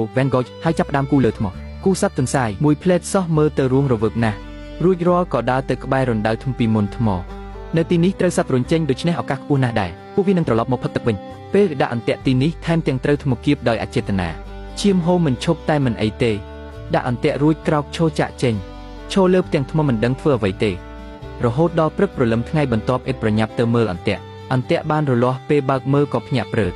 អោព្រះឲ្យមានសត្វស្គួយមួយក្បាលនៅក្នុងនោះតើវានៅរស់ទេអោព្រះឲ្យវាបន្លឺសំឡេងយំកែបន្ទាប់មកគាត់ចាប់កន្ទុយលើកវាឡើងវាមួយទំហឹងទៅនឹងថ្មបញ្ចប់ជីវិតរបស់សត្វស្គួយបើកឆាកពិធីជប់លៀងសាច់អាំងប្រចាំថ្ងៃមុនដំបូងគឺបន្លត់ស្បែករួចដោតអាំងលើភ្លើងគប់ពេលរងចាំអ៊ិតដើរទៅកន្លែងដើមប្រមូលសម្បកសណ្ដែកជាច្រើនដាក់ចូលក្នុងរន្ធមូលយកថ្មកិនបំបែកថែមទឹករួចចាប់ផ្ដើមលីម្សៅលើថ្មធ្វើសម្បកនំដោយដៃម្ដងមួយបន្ទះខាងក្នុងថែមសាច់ដំបងយក្សដែលហាលស្ងួតចុងក្រោយយកទាំងអស់ទៅអាំងលើភ្លើងពេលនេះសាច់ដុំធំអាំងឆ្អិនក្រៀមហើយហាមាត់ធំខំមួយម៉ាត់ស្រួយឆ្ងាញ់មានរសជាតិស្រដៀងសាច់មាន់បន្តិចមិនស្ងួតមិនទ្រលាន់ឆ្ងាញ់ណាស់ជាតិប្រូតេអ៊ីនខ្ពស់ជាងសាច់គោច្រើនដងញ៉ាំសាច់រួចថែមនំអាំងមានស្នូលមួយទៀតមិននឹកស្មានថារសជាតិក៏ឆ្ងាញ់ហួសស្មានដែររបស់ឆ្ងាញ់បែបនេះច្បាស់ជាមិនអាចរួចខ្លួនទេមានន័យថាញ៉ាំស្អាតគ្មានសល់ញ៉ាំឆ្អែតផឹកគ្រប់គ្រាន់មេឃក៏ធ្លាក់ភ្លៀងល្មមឆ្លៀតឱកាសងូតទឹកត្រជាក់ងូតទឹកភ្លៀងខាងក្រៅតែម្ដងទាំងលាងសម្អាតក្លិនញើសលើខ្លួនទាំងបំបត្តិភាពនឿយហត់ពេលនេះមានអារម្មណ៍ដូចកំពុងដើរលេងសម្រាកលំហែរួចរាល់ក៏ចូលទៅជ្រកក្នុងរូងថ្មអង្គុយទីនេះដោយក្តីរំភើបអេតុសនាវីទូក៏លេចមុខឡើងកន្លែងដែលមានគ្រួសារគឺជាកន្លែងដែលបេះដូងយើងនៅថ្ងៃនោះក៏កន្លងផុតទៅបែបនេះឯងដល់ព្រឹកថ្ងៃទី10ភ្ញាក់ឡើងញឹមចុងមាត់នេះជាថ្ងៃបញ្ចប់ការធ្វើតេស្តអ៊ិតដើរទៅកន្លែងវារងចាំស្របពេលឧទ្ធម្ភាគចាក់មកដល់ការធ្វើតេស្តលើកនេះទទួលបានជោគជ័យហើយអ្នកជំនាញអត់ឃ្លាននេះបដូរសំណាងហើយមែនទេក្បែរនោះមានប្រភពគ្រាប់ធានជាតិព្រៃមិនខ្វះរៀនចេះរបៀបយកទឹកឃ្មុំញ៉ាំទឹកឃ្មុំសម្បូរថាមពលពីសម្បុកឃ្មុំត្រីទន្លេអាចចាប់បានយ៉ាងងាយសូម្បីតែបិទភ្នែកថែមទាំងមានផ្លែព្រៃជូរអែមឆ្ងាញ់និងផ្លែល្វាមានប្រូតេអ៊ីនខ្ពស់អាចបណ្ដេញសត្វល្អិតបាន វគ្គនេះអ៊ីតមកទេសនៅកន្លែងរហោស្ថានបំផុតនៅអាហ្វ្រិកជិះយន្តហោះតម្លៃថោកទៅកាន់តំបន់ដេសាំអូកាបាំងកូអូកាវេងកូនៅបូស្វណាចំពេលរដូវភ្លៀងតំបន់ដេសាំគ្រប់ដណ្ដប់លើផ្ទៃដីជាង 20,000 គម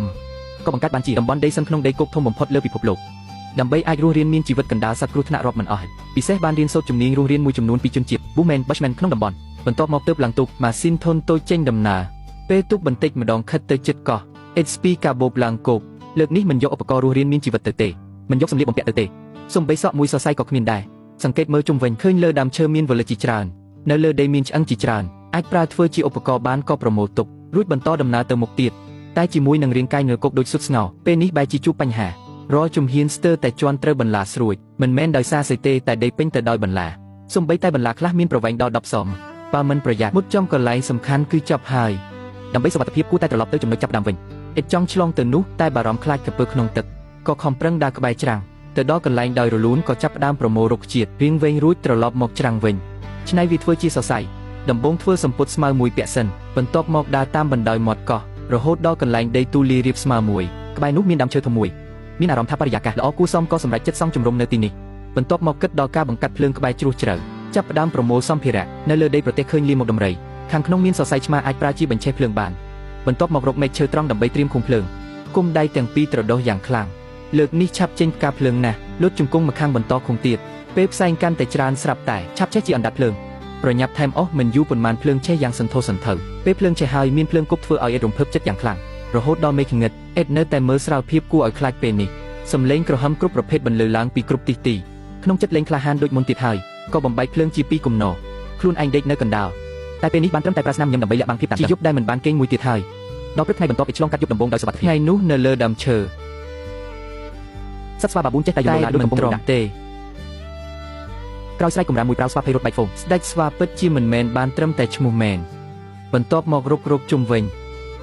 ឃើញនៅលើដីមានផ្លែឈើព្រៃជាច្រើនទើបចាប់ផ្ដើមមិនបានប៉ុន្មានមានអាហារញ៉ាំបាត់សម្រាប់អ៊ិតនេះពិតជាសំណាងធ្លាក់ពីលើមេឃថែមទាំងឆ្ងាញ់និងសម្បូរជាតិទឹកញ៉ាំបើកម្លាំងរួចបន្តរកទៀតដើរដល់មាត់វាលស្មៅមួយ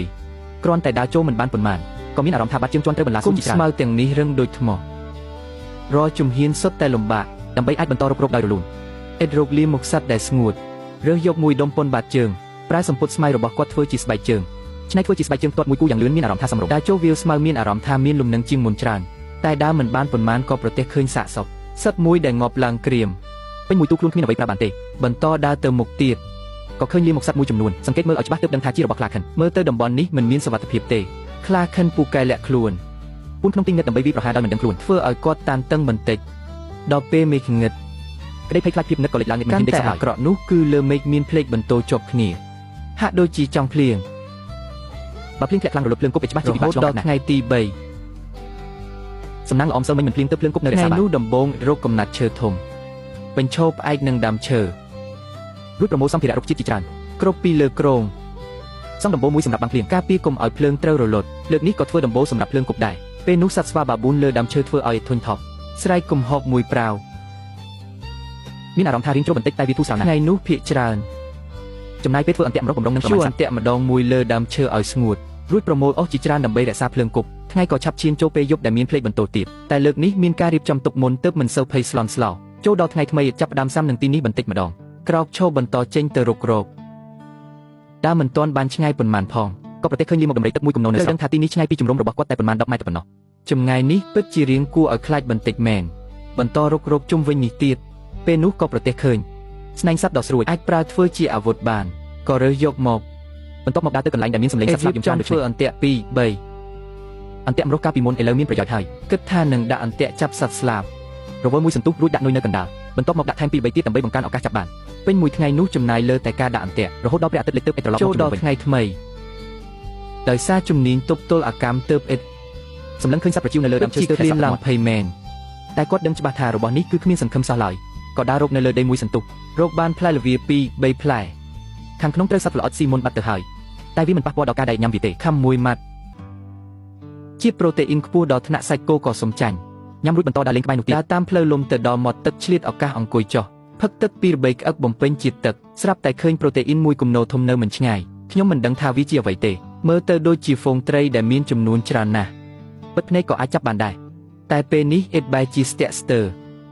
បារម្ភខ្លាចមានក្រពើក្នុងទឹកពេលកំពុងនិយាយគិតហ្វុងត្រីដ៏ច្រើនក៏ហែកចេញបាត់អស់ក៏បាត់បង់ឱកាសញ៉ាំអាហារមួយពេលធំបង្ខំចិត្តអត់ឃ្លានត្រឡប់មកជំរុំវិញក៏ឈានចូលថ្ងៃថ្មីមួយទៀតចេញទៅក្រៅដោយក្តីសង្ឃឹមយ៉ាងពេញទំហឹងពេលទៅដល់កន្លែងអន្ទាក់ស្រាប់តែឃើញគ្មានអ្វីសោះពិនិត្យមើលចុះគ្នាពី3អន្ទាក់សុទ្ធតែទេស្អាតរកអាហារមិនបានក៏ហេចចុះពេលចាក់ចេញបន្លាស្រួយថែមទាំងមុតរហែកស្បែកជើងទៀតប្រញាប់ត្រឡប់មកជំរុំវិញធ្វើស្បែកជើងមួយគូថ្មីសម្រាប់ខ្លួនឯងរួចរាល់ក្រោកឈប់បន្តដើររកប្រូតេអ៊ីនទៀតលើកនេះចាត់ទុកថាឃើញពលឺសង្ឃឹមហើយនៅខាងមុខលើគោឈើរលំប្រទេសឃើញសម្បុកឃ្មុំមួយពេលនេះចង់តែស្ទុះទៅយកទឹកឃ្មុំភ្លាមតែចុងក្រោយនៅតែទុកចិត្តសិនអ្នកក្បែរខាងត្រូវឃ្មុំតិចហាមពន់ក្របសណ្ដែកពិតជារឿងគួរឲ្យចង់សើចមែនទឹកឃ្មុំរួចងាកក្រោយចាក់ចេញសិនបំរុងត្រឡប់មកជំរុំរៀបចំបន្តិចសិនពេលដើរស្បែកជើងរហែកទៀតហើយនៅទីនេះពិតជាខាត់ស្បែកជើងមែនតាមផ្លូវថែមទាំងប្រទេសឃើញស្រមោលដំរីទឹកទៀតអេតានតឹងដល់ថ្នាក់មិនហ៊ានរំខានសំបីបន្តិចយ៉ាងស្ងៀមស្ងាត់លុបដើរចេញពីខាងរហូតដល់ត្រឡប់មកជំរុំដើម្បីបន្ធូរអារម្មណ៍នឹកស្មានមិនដល់ថាដំរីទឹកក៏ដើរតាមទៅដូចជា slot boat តែមិនហ៊ានញុះញង់វាទេយងតាមស្ថិតនៅទីនេះតាមករណីដំរីទឹកពីប្រហាមានច្រើនជាងក្រពើទៅទៀតពួនក្បែរគោឈើមើលដំរីទឹកកាន់តែដើរមកជិតក៏មិនទាន់បានផុតអីទៀតដែរគឺស្ទុះឡើងដើមឈើហើយនិយាយបានថានេះជាលើកដែលឡើងដើមឈើលឿនបំផុតក្នុងជីវិតរបស់សំណាងហើយដែលដំរីទឹកមិនបានដេញតាមតែវាបែកក្បាលដើរទៅរកទឹកវិញទម្រាំវាចេញទៅបាត់អេដនៅមិនទាន់បាត់ភ័យនៅឡើយទេផ្លូវរត់គេចខ្លួននេះឡើងដើមឈើលឿនជាងឡើងបំពង់ទឹកទៅទៀតសម្រាប់មួយសន្ទុះដើម្បីយកលំនឹងចឹងបន្ទាប់មកគឺគិតរកវិធីយកសម្បុកឃ្មុំដើម្បីការពារកុំឲ្យក្បាលត្រងោដល់សង្ហាត្រូវឃ្មុំតិចខូចគាត់យកបាល់មកគ្រប់ក្បាលចង់កាមេរ៉ាយកគប់ភ្លើងដែលកំពុងចេះទៅតាមរូបចេញទៅដល់ក៏ដុតភ្លើងនៅពីក្រោមចាំមួយសន្ទុះឃ្មុំហើយចេញបាត់ទៅចូលទៅចាត់ការក្នុងពេលនោះខាងក្នុងនៅមានឃ្មុំបន្តិចបន្តួចក្រោយត្រូវឃ្មុំតិចប៉ុន្មានត្រនិចទីបំផុតក៏បានសម្រេចបំណងយកបានទាំងទឹកឃ្មុំធំមួយត្រេកអូមួយពីរត្រនិចខ្ញុំយកបានទឹកឃ្មុំហើយទ្រាំលែងបានក៏ញ៉ាំភ្លាមនៅកន្លែងនឹងតែម្ដងខំមួយម៉ាត់ផ្អែមដល់កំពូលក្បាលធម្មពលដែលបានចំណាយអស់ប៉ុន្មានថ្ងៃមកនេះភ្លាមក៏ស្ដារឡើងវិញបន្តិចទេសំណាងរបស់ចាប់ពីពេលនេះគឺការឡើងជាផ្លូវការហើយញ៉ាំរួចតាមផ្លូវត្រឡប់មកវិញក៏ប្រទះឃើញគ្រាប់ធានជាតិជាច្រើនក៏ឈរញ៉ាំយ៉ាងលឿននៅនឹងកន្លែងរហូតដល់ស្ដារធម្មពលឡើងវិញពេញលេញដូចពេលទៅមកដល់មាត់ទឹកក៏លាងសម្អាតខ្លួនឯងសិនពេលមេឃជិតងឹតហ្វូងស្វាបាប៊ូនលើដើមឈើនៅតែយំលោឡាតែពេលនេះស្ដេចស្វាមិនខ្វល់សោះឡើយប្រហែលជាមានពួកវាក៏ល្អម្យ៉ាងដែរអាចជួយធ្វើជាអ្នកយាមឲ្យផ្ដល់សញ្ញាប្រកាសអាសន្នពេលសត្វសាហាវលេចមុខដើរទៅក្បែរភ្លើងគប់ទូលើកនេះរកមិនសូវបានច្រើនតែគាត់មានអារម្មណ៍ថាញ៉ាំផ្លែឈើព្រៃរស់ដូចអ្នកព្រៃក៏អាចបន្តមានជីវិតបានដែររហូតដល់ព្រឹកថ្ងៃបន្ទាប់ចុងមាត់ញ៉ាំបន្តិចនេះជាថ្ងៃត្រឡប់ទៅវិញគាត់ក្រោកឈរដើរចេញទៅវាលស្មៅពេលឧទ្ធម្ភាគចាក់មកដល់ក៏ឡើងយន្តហោះត្រឡប់ទៅផ្ទះវិញការធ្វើតេស្តលើកនេះទទួលបានជោគជ័យហើយអ្នកជំនាញអត់ឃ្លាននេះបដូរសំណាងហើយមែនទេក្បែរនោះមានប្រភពគ្រាប់ធានជាតិព្រៃមិនរៀនចេះរបៀបយកទឹកឃ្មុំញ៉ាំទឹកឃ្មុំសម្បូរធម្មពលពីសម្បុកឃ្មុំត្រីទន្លេអាចចាប់បានយ៉ាងងាយសូម្បីតែបិទភ្នែកថែមទាំងមានផ្លែព្រៃជូរអែមឆ្ងាញ់អ្នកជំនាញអត់ឃ្លានពេលនេះឡើងកូដហើយចាប់បានកង្កែបនៅអូអាំងឈូងស្រួយក្រៅទុនក្នុងបេះដើមផ្កាខ្ចីកង្កែបផ្សំជាមួយមាន់ព្រៃដែលចាប់បានពេលល្ងាចញ៉ាំមាន់អាំងស្ទាយថៃថែមបន្លែព្រៃស្រួយមានជាតិទឹកមានចេកមួយស្និតធំទៀតអាហារពេលយប់មានសាច់អាំងឈូងស្រួយតំបន់ភ្នំដាច់ស្រយាលត្រីកោណមាសនៅភាគខាងជើងប្រទេសថៃពីមុនធ្លាប់សម្បូរការរត់ពន្ធខុសច្បាប់ត្រូវបានចាត់ទុកជាកន្លែងគ្រោះថ្នាក់បំផុតមួយលើលោកលើកនេះហិតមកទីនេះដើម្បីតេស្តការរស់រាននៅតំបន់រហស្ថានមិនត្រឹមតែត្រូវរស់រានទេថែមទាំងត្រូវរស់ឲ្យបានស្រួលទៀតផងតែការតេស្តនេះមិនងាយស្រួលឡើយសិតមានពីសនឹងសត្វសាហាវគ្រប់ប្រភេទលេចមុខក៏មានអារម្មណ៍តានតឹងបន្តិចដែរបន្ទាប់មកឧទ្ធម្ភាគចាក់បានចុះចតលើកំពូលភ្នំប្រញាប់ចុះពីយន្តហោះគ្មានឧបករណ៍រស់រានគ្មានសម្លៀកបំពាក់សូម្បីតែសក់ក៏គ្មានដែរការថតវីដេអូក៏ត្រូវធ្វើដោយខ្លួនឯងការរស់រានអាស្រ័យទាំងស្រុងលើក្បាលត្រងោនេះមើលសន្តានដីនេះមានអារម្មណ៍ថាធ្លាប់ស្គាល់តាមទម្លាប់ដំបូងត្រូវរកប្រភពទឹកសិនកំពុងនៅកំពូលភ្នំដូច្នេះច្បាស់ជាត្រូវចុះទៅក្រោមតែពេលនេះសម្លឹងមើលជុំវិញទៅផ្លូវណាក៏បានតាមផ្លូវប្រទេសឃើញដើមឈើមួយដើមត្រូវរន្ទះបាញ់មើលទៅគួរឲ្យខ្លាចជុំវិញឆេះខ្លោចមួយផ្ទាំងក្រៅពីនេះថែមទាំងរកឃើញលាមកជ្រូកព្រៃនៅលើដីមើលទៅតំបន់នេះមានជ្រូកព្រៃគាត់បន្តដើរចុះពេលនេះនៅចង្កេះភ្នំឃើញខាងមុខមានតំបន់រុក្ខជាតិក្រាស់ខ្មឹកកន្លែងបែបនេះភាគរយមានប្រភពទឹកខ្ពស់ណាស់បង្កើនល្បឿនចុះទៅដារាប់សិបនាទីដល់ជើងភ្នំតែនៅមិនទាន់ឃើញទឹកបែរជាប្រទេសឃើញព្រៃចេកមួយក៏ចាត់ទុកថាល្អព្រោះលើដើមនៅមានផ្លែចេកសម្រាប់ការរស់រៀនដាំចេកស្ទើរតែគ្រប់ផ្នែកសុទ្ធតែមានតម្លៃតែគ្មានឧបករណ៍ដូច្នេះបានត្រឹមប្រើដៃវាយកាច់ក្នុងពេលនោះក៏យកបានបណ្ដូលចេកសម្បូរជីវជាតិបន្តិចញ៉ាំសាក់2 3ម៉ាត់ញ៉ាំរួចក៏បន្តធ្វើការទៀតរហូតដល់ដើមចេកត្រូវចាត់ការចិត្តអស់ទាញបានចេកមួយស្ទងធំមកបេះយកមួយផ្លែមកញ៉ាំឆៅតែម្ដងតែគ្រាន់តែខំមួយម៉ាត់រសជាតិល្វីងខ្លាំងពិបាកលេបណាស់ផែនការញ៉ាំចេកត្រូវបរាជ័យកំពុងតែភ្លឹកស្រាប់តែភ្លេចបន្ទោនឹងរន្ទះបន្លឺឡើងជាប់គ្នាមើលទៅហាក់ដូចជាចិត្តភ្លៀងស្របពេលខ្លួនឯងពេលនេះគ្មានអ្វីសោះពិតជាគ្រោះថ្នាក់ណាស់គាត់ប្រញាប់ក្រោកឈរប្រមូលស្លឹកចេកក្រៀមជុំវិញជាច្រើនបណ្ដោះអាសន្នធ្វើជាអាវនឹងស្បែកជើងឲ្យខ្លួនឯង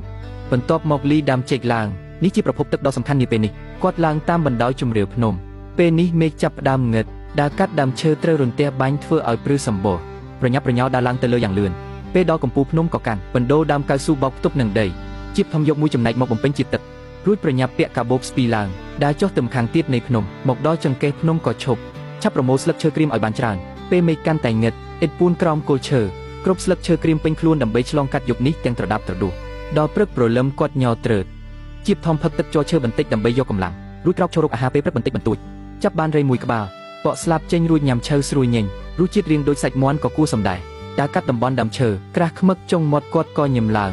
នៅខាងមុខគឺជាអូមួយខំរត់ទៅទាំងត្រេកអរច្រត់ដៃជើងអោនក្បាលផឹកទឹកជាប់គ្នាផឹកមួយចំអែកយ៉ាងឆ្ងាញ់ពេញចិត្តខ្លាំងណាស់ក្រោកឈរចាប់ផ្ដើមរកកន្លែងជ្រកកោននៅក្នុងព្រៃក្បែរនោះមានដីទូលាយជាច្រើនគាត់ងាយស្រួលរកបានទីតាំងដ៏ស័ក្តិសមតែនៅតែត្រូវសង់ជំរកការងារនេះត្រូវការវត្ថុធាតុដើមច្រើនណាស់ពេលនេះគ្មានឧបករណ៍អ្វីសោះគាត់ត្រូវការឧបករណ៍មុតស្រួចមួយទើបដើរទៅមាត់អូរើសដុំថ្មមួយយកមកវាបំបែករកបំណែកស្រួចនៅខាងក្នុងធ្វើជាឧបករណ៍កាត់ពេលដើររកនឹកឃើញថាមានព្រៃឫស្សីក៏ប្រញាប់ទៅទីនោះកាត់ឫស្សីព្រោះវាមានប្រយោជន៍ច្រើនណាស់ក្នុងការរស់រានមួយក្នុងចំណោមនោះគឺសង់ជំរកតែពេលនេះគាត់មានតែថ្មមួយដុំដូច្នេះការកាត់ឫស្សីគឺហត់ណាស់ទាំងកាត់ទាំងទាញទាំងកន្ត្រាក់ថែមទាំងឈរជន់ពីលើទៀតទីបំផុតទើបអាចបំបាក់វាបានដោយលំបាកខាត់ពេលមិនតិចទេប្រមូលឫស្សី2 3ដើមរួចយកសម្ភារៈត្រឡប់មកកន្លែងជ្រកកោនផ្លូវនេះរៀងឆ្ងាយបន្តិចដូច្នេះគាត់ដើរមួយសន្ទុះក៏សម្រាប់មួយផ្លែតពេលមកដល់កន្លែងភ្លាមក៏ចាប់ផ្ដើមសង់ជាប្រហមកាត់ឫស្សីជាច្រើនកង់យ៉ាងលំបាករួចសង់គ្រោងជំរកបន្ទាប់មករកស្លឹកចេកមកគ្រប់ពីលើគ្រោងជាស្រទាប់ទីបំផុតក៏សង់ជំរករួចរាល់ពេលនេះពេញមួយទូខ្លួនគាត់ពិបាកទ្រាំណាស់ស្បែកទេពោពេញដោយមូសតិចគាត់ទៅមាត់អូរកបានកន្លែងទឹកស្ងប់មួយអាចងូតទឹកលាងខ្លួនឆ្លៀតកក់សក់ក្បាលផងដែរតែមេឃឆាប់ងឹតណាស់អ៊ីតក៏ចូលទៅក្នុងជំរកថ្ងៃនោះក៏កន្លងផុតទៅរហូតដល់ថ្ងៃបន្ទាប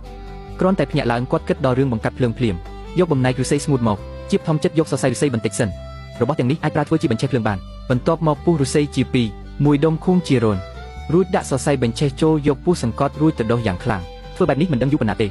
េដល់ពេលឈប់ទើបឃើញមានផ្កាភ្លើងគាត់ប្រញាប់លុតជង្គង់ភ្លុំភ្លើងពេលមានអណ្ដាតភ្លើងតូចមួយឆេះឡើងក៏ប្រញាប់បន្ថែមអស់មិនយូរប៉ុន្មានភ្លើងក៏ឆេះយ៉ាងសន្ធោសន្ធៅពេលមានភ្នក់ភ្លើងហើយអ៊ិតចង់ផឹកទឹកក្តៅមួយកែវចំណែកប្រដាប់ដាក់ទឹកគឺគិតទុកមុនហើយយកឫស្សីមួយកង់មកទម្លាយថ្នាំងរួចយកទៅអូដើម្បីដងទឹកបន្ទាប់មកដាក់ក្នុងភ្លើងដុតចាំមួយសន្ទុះទឹកក៏ពុះគាត់ផឹកទឹកក្តៅយ៉ាងមានសុវត្ថិភាពពេលនេះមានអារម្មណ៍ថាជីវិតចាប់ផ្ដើមប្រសើរឡើងវិញហើយមកដល់ពេលនេះកត្តាមូលដ្ឋានសម្រាប់ការរស់រានគឺមានគ្រប់គ្រាន់ហើយអ៊ិតចាប់ផ្ដើមប្រឹងប្រែងរកអាហារគាត់ដើរឡើងជំរាវភ្នំដល់កន្លែងដីទំនេរមួយនៅចង្កេះភ្នំជុំវិញសុទ្ធតែថ្មគាត់ក៏នឹកឃើញគំនិតធ្វើអន្ទាក់កណ្ដោនេះជាអន្ទាក់ដ៏សាមញ្ញដែលគាត់តែងតែប្រើចំណែកនុយគាត់ចាប់កណ្ដោក្បែរនោះមកប្រើធ្វើរួចក៏ត្រឡប់មកជំរុំត្រូវប្រកាសថាភ្លើងមិនរលត់ថ្ងៃនោះញ៉ាំបានតែឫសឈើបន្តិចបន្តួចប៉ុណ្ណោះគឺពិតជាមិនស្មើនឹងកម្លាំងដែលចំណាយសោះពេលនេះគាត់នឹកឃើញរឿងចុះអូទៅចាប់ក្តាមចូលទៅរកមើលក៏មានភាពភ្ញាក់ផ្អើលអ៊ិតសប្បាយចិត្តមួយសន្ទុះក្រោយចាប់បានកង្កែបមួយក្បាលទោះបីទំហំរាងតូចបន្តិចតែពេលនេះគាត់ក៏មានអារម្មណ៍ពេញចិត្តដែរកាន់ថ្មវីផ្ទាល់ស្មានតែប្រភពប្រូតេអ៊ីនទៅបាត់ហើយក៏យកឈើវែងមួយមកដោតមិននឹកស្មានថាត្រូវកង្កែបបោកប្រាស់សោះជាការសម្លាប់ដែលមិនអាជីពសោះខំរោយ៉ាងលឿនក៏មិនឃើញ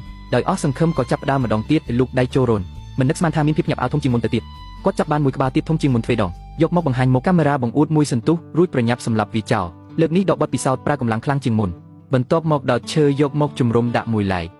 ជាបឋមបង្កាត់ភ្លើងឡើងវិញរួចយកទៅអាំងឈូងចាំមួយសន្ទុះទើបយកចេញមកហែកផ្លូវវាមួយមកខំយ៉ាងងាយអព្រះឲ្យរសជាតិមួយនេះពិតជាអស្ចារ្យណាស់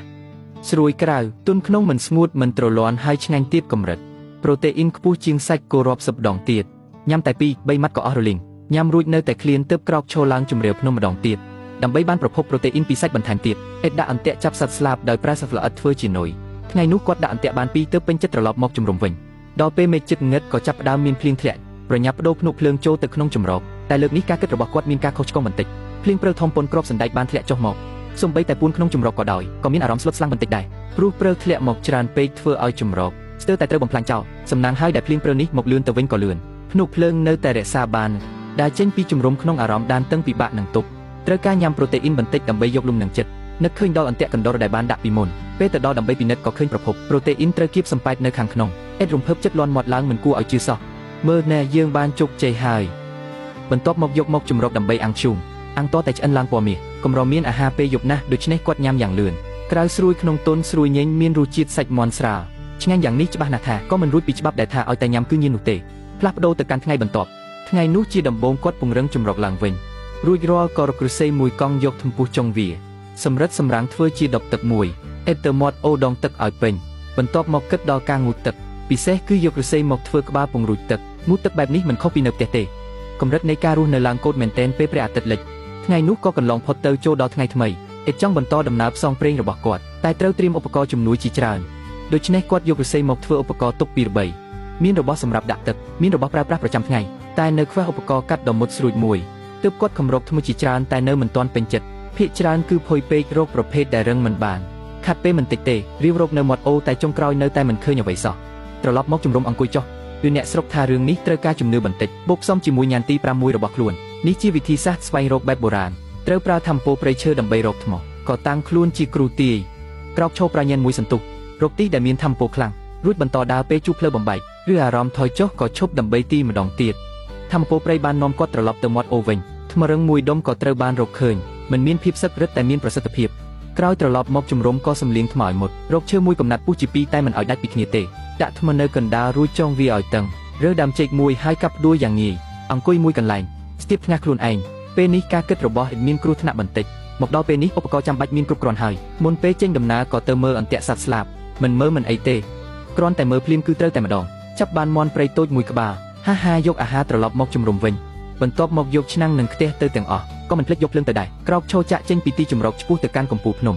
តាមផ្លូវដើរបណ្ដើបេះបន្លែបានមួយចំនួនបណ្ដើដូចជាដើមផ្កាខ្ចីនិងខ្ញីព្រៃពេលដល់កំពូលភ្នំក៏ប្រញាប់បង្កាត់ភ្លើងពេលនេះមានឧបករណ៍ច្រើនទើបចង់ចំអិនឲ្យត្រឹមត្រូវជាបឋមបោចរោមមាន់ព្រៃសិនរួចកាប់សាច់ជាដុំពេលកំពុងធ្វើគាត់សប្បាយចិត្តណាស់ដាក់សាច់ចូលបំពង់រុស័យថែមខ្ញីព្រៃចុងក្រោយដាក់ក្នុងភ្លើងដុតចាំមួយសន្ទុះអេតកាន់បំពង់រុស័យបំបែកចេញក្លិនឈ្ងុយក៏ភីឡើងភ្លាមគាត់អង្គុយក្បែរភ្លើងចាប់ផ្ដើមញ៉ាំសាច់ទន់ផ្អែមមានទឹកទាំងឆ្ងាញ់ទាំងមានកម្រិតប្រូតេអ៊ីនខ្ពស់ជាងសាច់គោរាប់សិបដងទៀតដល់ថ្ងៃទី10ការធ្វើតេស្តបានបញ្ចប់យ៉ាងបរិបូរណ៍នៅរងចាំយ៉ាងស្ងៀមស្ងាត់ពេលឧទ្ធម្ភាគចាក់មកដល់ការតេស្តលើកនេះក៏ជោគជ័យអ្នកជំនាញរស់រានមានជីវិតទីបំផុតក៏បំបែកបណ្ដាសាពេលចាប់ផ្ដើមបានហើយតែតែងតែអត់ឃ្លាន3ថ្ងៃនោះគ្រាន់តែចាប់ផ្ដើមភ្លាមក៏បានញ៉ាំទឹកឃ្មុំសម្បូរធម្មពលរើបានប្រភពប្រូតេអ៊ីនស្រស់ក្នុងទន្លេញ៉ាំគ្រឿងក្នុងអាំងស្រួយក្រៅទន់ក្នុងថែមទាំងមានសាច់ស្រួយញញរសជាតិដូចមាន់ញ៉ាំមិនអស់ក៏ឆ្អើរទុកជាស្បៀងអាំងឈូងទាំងត្រីទន្លេស្រស់ក្រោយអាហារក៏មានអាហារសម្រន់ស្រួយឆ្ងាញ់សូម្បីតែខ្លួនគាត់ក៏ស្មានថាកំពុងមកដើរលេងដែរលើកនេះនៅប្រទេសវេណេស៊ុយអេឡាជ្រើសរើសការតេស្តរស់រាននៅតំបន់ភ្នំដាច់ស្រយាលមួយជិះឧទ្ធម្ភាគចាក់ទៅភ្នំតូភីថារេជាកន្លែងដែលមានកម្ពស់ប្រហែល 2400 ម៉ែត្រក៏ជាជួរភ្នំបុរាណបំផុតមួយនៅលើពិភពលោកមានពុកគ្រប់ដណ្ដប់ដូចឋានសួគ៌តែសម្រាប់អ្នករស់រានមានជីវិតវាពិតជាមិនល្អទេសិតមានពីស្នឹងសាហាវគ្រប់ប្រភេទប្រមូលផ្ដុំនៅទីនេះពេលយន្តហោះទៅដល់ចំណុចកំណត់ក៏ប្រញាប់ចុះពីយន្តហោះលើកនេះមិនយកឧបករណ៍រស់រានមានជីវិតទៅទេមិនយកសម្លៀកបំពាក់ទៅទេសូម្បីសក់មួយសរសៃក៏គ្មានដែរមានតែកាបូបឧបករណ៍ថតរូបមួយប៉ុណ្ណោះស្ថិតក្នុងបរិស្ថានដូចសម័យបុរេប្រវត្តិធ្វើឲ្យគាត់មានអារម្មណ៍តានតឹងបន្តិចក្នុងក្បាលចេះតែគិតដល់កត្តារស់រានដូចជាទឹកកន្លែងជ្រកោននិងភ្លើងទើបធ្វើឲ្យផ្លូវបន្តកាន់តែច្បាស់កំពុងនៅកំពូលភ្នំដូច្នេះការរកប្រភពទឹកគឺជាគន្លឹះហើយកន្លែងដែលងាយរកទឹកបំផុតគឺជ្រលងភ្នំគាត់ស្ពីកាបូបដើរចុះពីលើភ្នំចូលទៅក្នុងព្រៃក្រាស់ទីនេះមានសំណើមខ្លាំងណាស់ធ្វើដំណើរពិបាកទ្រាំមែនទែនតែនោះមិនទាន់គ្រោះថ្នាក់បំផុតទេតាមផ្លូវបានឈប់នៅដើមឈើមួយប៉ោះសម្បកឈើប្រមូលបានច្រើនគួរសមពេលដល់ដីទំនេរនៅចង្កេះភ្នំក៏ប្រញាប់ត្បាញសម្ពុតស្មៅមួយពាក់ឯទប់ចិត្តមិនបានក៏រំលេងបន្ទាប់មករកថ្មមួយដុំមកវាបំបែកលើផ្ទាំងថ្មរកចំណែកស្រួចនៅខាងក្នុងមកធ្វើជាឧបករណ៍ថ្ងៃនោះចំណាយពេលច្រើនណាស់នៅតំបន់ភ្នំពេលនេះអាប់ក្រាស់សេតុនហភាពធ្លាក់ចុះយ៉ាងខ្លាំងបើមិនប្រញាប់រកកន្លែងជ្រកទេគឺគ្រោះថ្នាក់ណាស់ប្រញាប់ស្ពីកាបូបបន្តដំណើរទៀតតម្រង់ទៅជើងភ្នំតែម្ដងដើរមួយសន្ទុះក៏ឃើញសម្បុកមួយក្នុងចន្លោះថ្មគ្រាន់តែចាប់ផ្ដើមភ្លាមក៏ជួបប្រភពអាហារសម្បូរធម្មពលបែបនេះពិតជាកម្រមានណាស់អេតប្រើកម្លាំងរើថ្មឡើង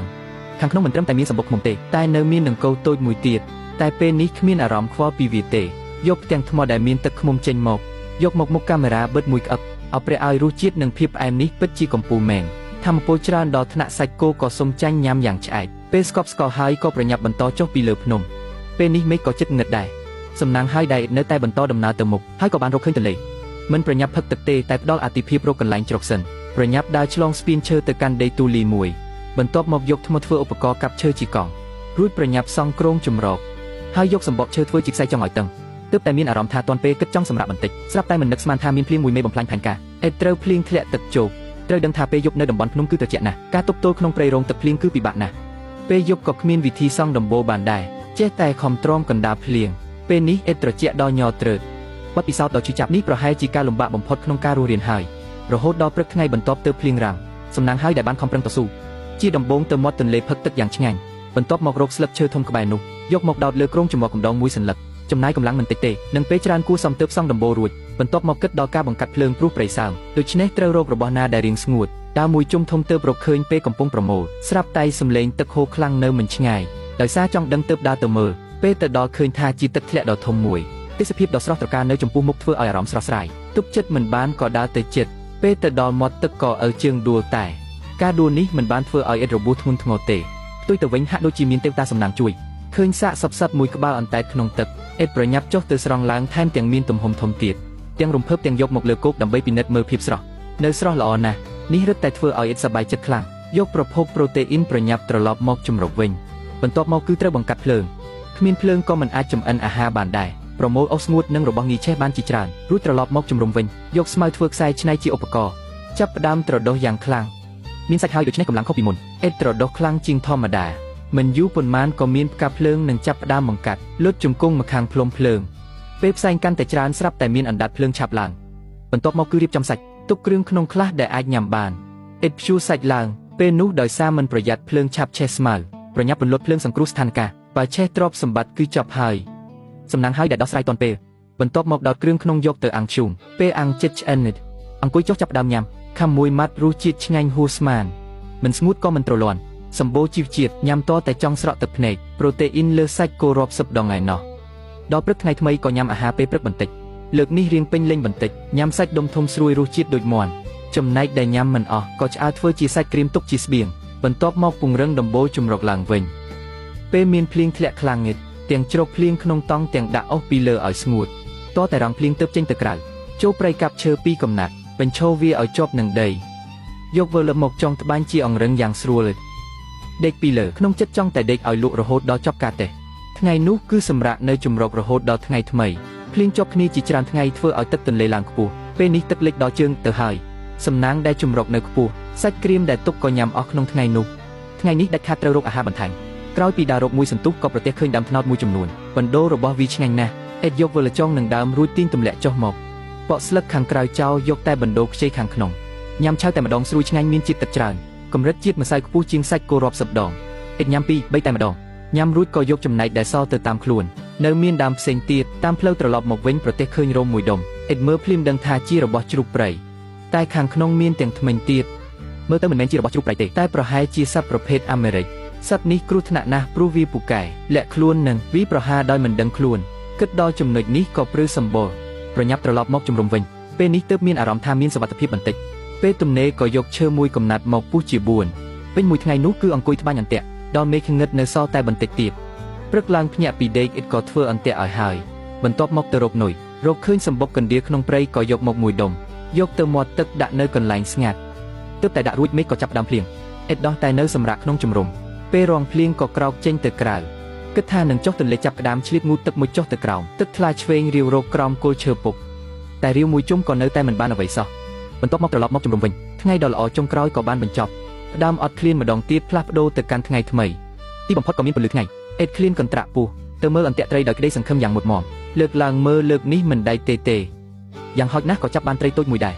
បន្ទាប់មកយកត្រីត្រឡប់មកវិញពេលនេះអស់ហើយអេតឡើងមកទីនេះដើម្បីរើសអស់ពេលនេះនៅលើកំពូលភ្នំពន្លឺព្រះអាទិត្យចាំងចែងស្រូបយកពន្លឺថ្ងៃបន្តិចរួចចាប់ផ្ដើមប្រមូលអស់ក្នុងពេលនោះក៏ប្រទះឃើញលីមកសត្វប្រភេទគោព្រៃអាមេរិកនៅលើដីមើលទៅនៅថ្មីនៅឡើយនេះធ្វើឲ្យអេតព្រឺសម្បូរប្រញាប់ប្រមូលអស់រួចត្រឡប់មកជំរុំតាមផ្លូវកាត់ព្រៃក្រាស់